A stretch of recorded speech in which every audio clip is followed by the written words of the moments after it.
오늘은 예수님께서 태어나실 때에 예수님의 육신의 부모와 또 천사들 안에 있었던 그 사건을 본문으로 예수님께서 이 땅에 오신 사건이 우리에게 어떤 의미가 있는지를 말씀을 통해 함께 살피려 합니다. 오늘 설교할 내용은 크게 세 가지입니다. 먼저 19절을 보면 예수님께서 이 땅에 오실 때에 요셉의 가정에서 나셨는데 그는 의로운 사람이라고 말하고 있습니다. 이 표현이 어떤 의미인지를 우리 함께 살필 것이고, 두 번째와 세 번째는 예수님의 이름에 관한 것입니다. 먼저는 21절에서 소개하는 이름인 예수라는 이름과, 세 번째로는 23절에서 구약 성경을 인용하면서 소개하는 이름인 임마누엘에 관하여 우리 함께 살피도록 하겠습니다. 먼저 예수님의 육신의 부모인 요셉과 마리아에게서 예수님께서 태어나실 때의 상황을 한번 보도록 하겠습니다. 우리 오늘 본문 18절 말씀 같이 한번 읽도록 하겠습니다. 오늘 본문 18절입니다. 시작.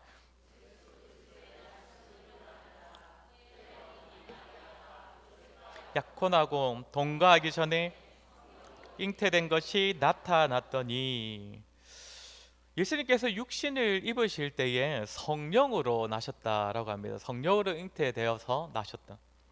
아시다시피 마태복음에 가장 처음 나오는 내용은 예수님의 족보입니다. 예수님께서 아브라함과 다윗의 후손으로 이 땅에 오셨음을 알려주는 족보인데, 그렇게 예수님께서는 아브라함과 다윗의 후손으로 오셨지만, 그래서 요셉의 가정에서 태어나셨지만 그 가문의 혈통적인 후손으로 태어나신 것이 아니라는 것입니다. 오직 하나님의 능력으로, 비록 사람의 육신을 입으셨지만 하나님께서 보내신 자로서 성령으로 잉태되어 나셨다는 것입니다. 그러나 그렇다고 해서 예수님의 육신의 부모에 대하여선 전혀 아무 말도 하지 않고 숨기고만 있지 않습니다. 오늘 보면 19절 말씀도 우리 같이 읽도록 하겠습니다. 19절입니다. 시작. 그의 남편 요셉은 의로운 사람이라 그를 드러내지 아니하고 가만히 끊고자 하여. 요셉에 대하여서 뭐라고 합니까? 의로운 사람이다라고 합니다.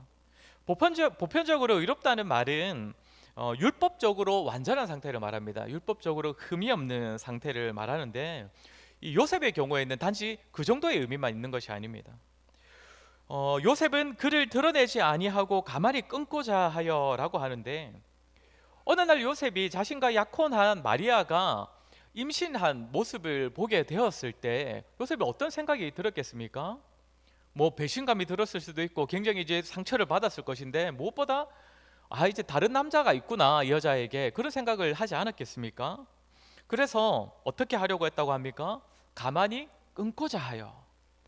여기서 끊는다는 것은 아이를 끊는다는 말이 아니지요.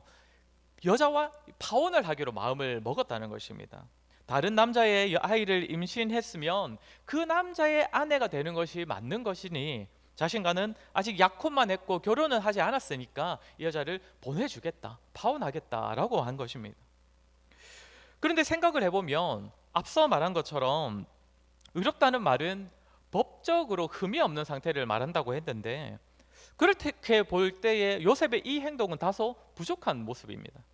정말 법을 제대로 지키려면 요셉이 어떻게 해야 합니까?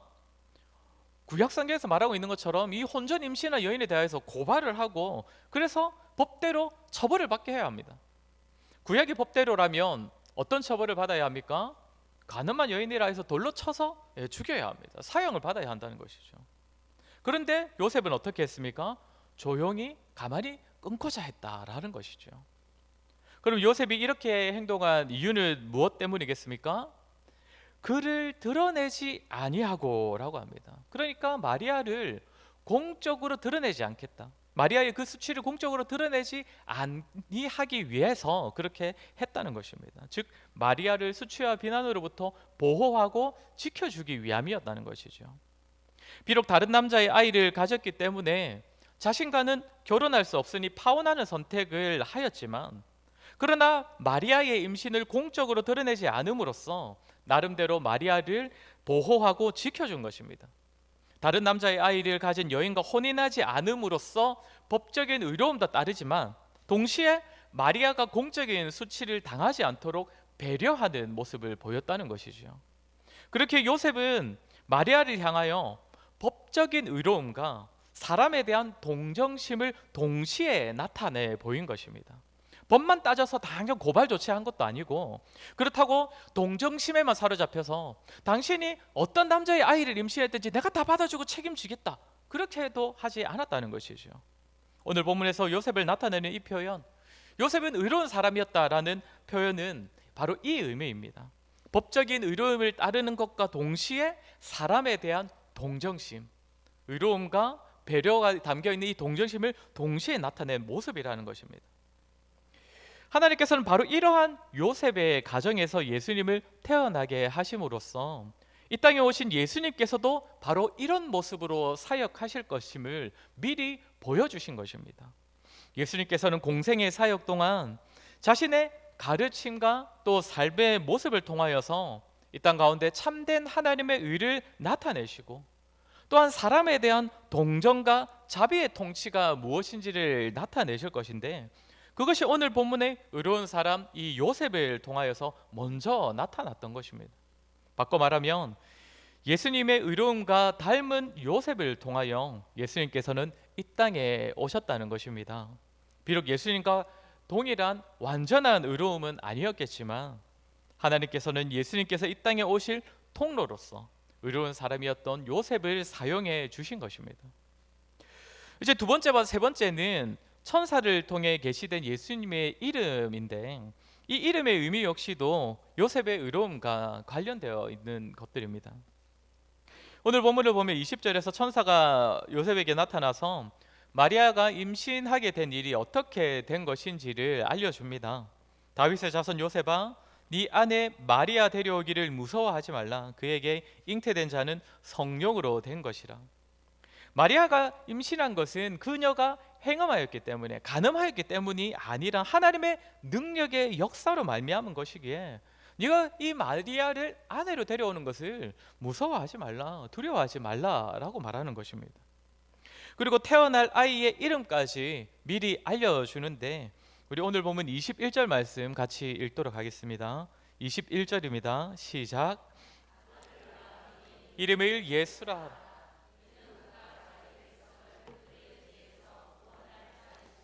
하니라. 아멘. 천사는 마리아에게서 태어날 아이의 이름이 예수라는 것과 예수님의 이름의 뜻이 무엇인지도 알려주고 있습니다. 이름의 뜻은 무엇입니까? 자기 백성을 그들의 죄에서 구원할 자, 쉽게 말해서 구원자라는 것이지요. 그런데 무엇으로부터의 구원이라고 말하고 있습니까? 죄로부터의 구원이라고 말합니다. 우리가 예수님을 구원자, 그리고 또 예수님을 구세주라고 고백할 때 아주 핵심적인 내용 아닙니까? 죄로부터 구원하시는 분. 앞에서도 말씀드린 것처럼 예수님께서는 다윗의 후손으로 오셨습니다. 이것은 구약 성경에서부터 예언되어 있던 말씀이기 때문에 구약 성경에 있어 아주 이제 박식한 지식을 가진 유대인들, 그러니까 이스라엘 사람들은 이 사실을 모르는 사람이 없었을 것입니다. 예수님은 아브라함의 후손이자 다윗의 후손으로 오실 것이다. 그래서 마태는 자신의 복음서를 기록할 때에 가장 앞에 이 예수님의 족보를 기록하고 있는 것입니다. 유대인들이 그토록 기다리고 있었던, 소망 가운데 기다리고 있었던 그 메시아가, 그 다윗의 후손이 예수님이다, 오신 예수님이다, 이것을 알려주기 위함입니다.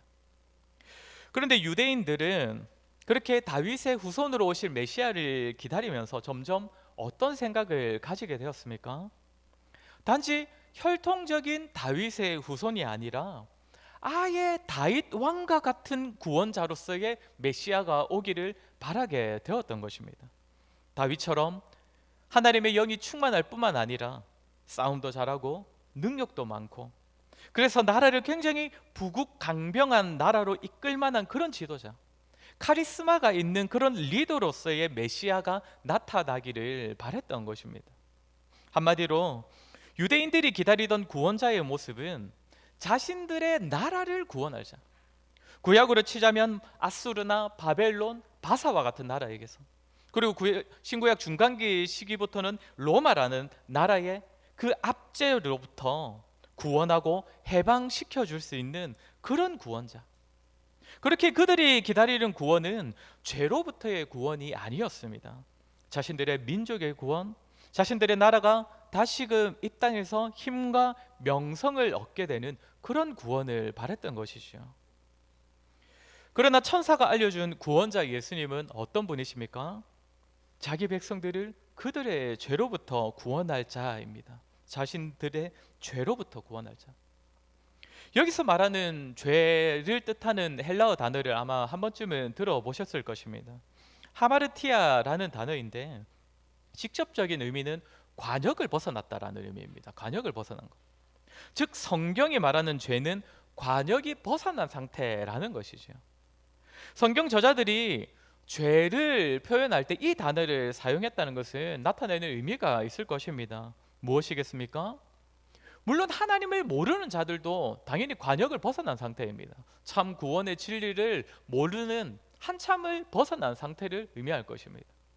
그런데 또 어떤 자들이 관역을 벗어난 자들입니까? 헛된 구원자, 헛된 메시아를 바라는 마음으로 다윗의 후손을 기다리고 있는 자들입니다. 구약시대 이스라엘 백성들은 자기들 스스로는 어떤 생각을 가졌습니까? 우리는 하나님 앞에서 지킬 거 다 지키고 있다. 믿을 것 다 믿고 있고 행할 것 다 행하고 있다. 그렇게 여겼습니다. 그런데 하나님께서 그런 자들을 향하여 뭐라고 말씀하셨습니까? 너희는 나를 섬기지 않는다. 너희는 나를 제사하지 않는다. 너희는 간음한 음란한 족속이다 라고 말씀하셨던 것처럼 예수님께서 오실 때에도 수많은 유대인들, 수많은 이스라엘 백성들이 하나님께서 보내주실 구원자 메시아를 바라고 있고 소망 가운데 기다리고 있지만 정말 헛된 소망으로 관역이 벗어난 그런 모습으로 예수님을 기다리고 있었다는 것입니다. 이렇게 관역을 벗어난 죄를 범하는 그런 시대, 그런 사람들 속으로 예수님께서는 그들을 자기 죄에서 구원할 자로 오셨던 것입니다. 사랑하는 성도 여러분, 저와 여러분을 죄로부터 건지시기 위하여 예수님께서 이 땅에 오셨습니다. 궁극적으로 우리에게 필요한 구원은 죄로부터의 구원이기 때문입니다. 우리의 모습 역시 한번 돌아보아야 할 것입니다. 우리 역시 하나님을 찾고 예수님의 이름으로 기도하며 살아가고 있지만 실제로 우리의 마음은 이 하마르티아, 관역을 벗어난 그런 모습은 아닌지, 하나님의 영광과 하나님의 나라를 구한다는 그런 고백, 먼저 그의 나라와 그의 의를 구한다는 그런 고백과 간구가 입술에 있지만 정작 우리의 마음은 예수님께서 오실 당시에 그 수많은 이스라엘 사람들이 그러했던 것처럼 헛된 구원을 바라고 있는, 관역을 벗어나 있는 그런 모습은 아닌지를 돌아보아야 할 것입니다. 예수님께서는 우리를 죄로부터 구원하시기 위하여서, 다시 말해 우리의 죄를 사하시고 동시에 우리의 의로움이 되시기 위하여서 이 땅에 오셨습니다. 하나님께서 기뻐하시는 의가 무엇인지를 몸소 가르쳐 주셨고 삶으로 보여주셨고 우리를 대신하여 죽으시고 다시 살아나심으로써 친히 우리의 의가 되어 주셨습니다. 의로운 사람 요셉의 가정에서 나신 예수님께서 친히 우리의 참된 의가 되어 주시고 우리에게 참된 의를 나타내셨습니다. 저와 여러분, 우리의 의가 되시기 위하여 또 우리를 죄에서 구원하시기 위해 이 땅에 오신 예수님의 성탄의 의미를 깊이 되새김으로써 참 구원의 기쁨을 누리시는 저와 여러분 되기를 소원합니다. 마지막 세 번째는 구약 선지자의 예언을 따라 오신 예수님입니다. 우리 23절 말씀도 같이 읽도록 하겠습니다. 오늘 본문 23절입니다. 시작.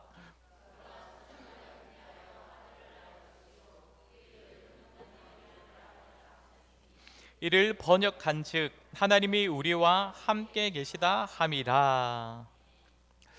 우리 이 말씀을 조금 더 이제 깊이 있게 이해를 하려면 여기서 인용하고 있는 이사야 말씀을 함께 보아야 합니다. 우리 이사야 7장 14절 말씀도 같이 한번 읽도록 하겠습니다. 시작. 징조를 너에게 주실 것이라. 보라, 처녀가 잉태하여 아들을 낳을 것이요 그의 이름을 임마누엘이라 하리라. 아멘. 이사야는 뭐라고 합니까? 처녀가 잉태하여 아들을 낳는 사건은 하나님께서 주신 징조다라고 합니다. 주께서 친히 징조를 주실 것인데 이 징조를 주신다는 것이죠.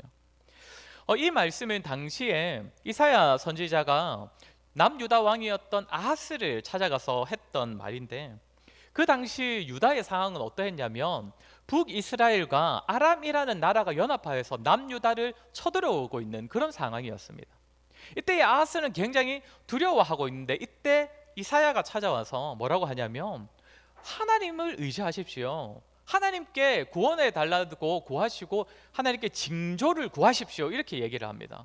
그런데 아하스는 뭐라고 하냐면 나는 하나님께 징조를 구하지 않을 것이다 라고 합니다. 그러면서 어떻게 하냐면 옆에 있는 아수르라는 다른 나라를 의지하려고 합니다. 이때에 그런 모습을 보이고 있는 이 아하스에게 이사야가 찾아와서 했던 말이 바로 저 말씀입니다. 주께서 친히 징조를 주실 것입니다.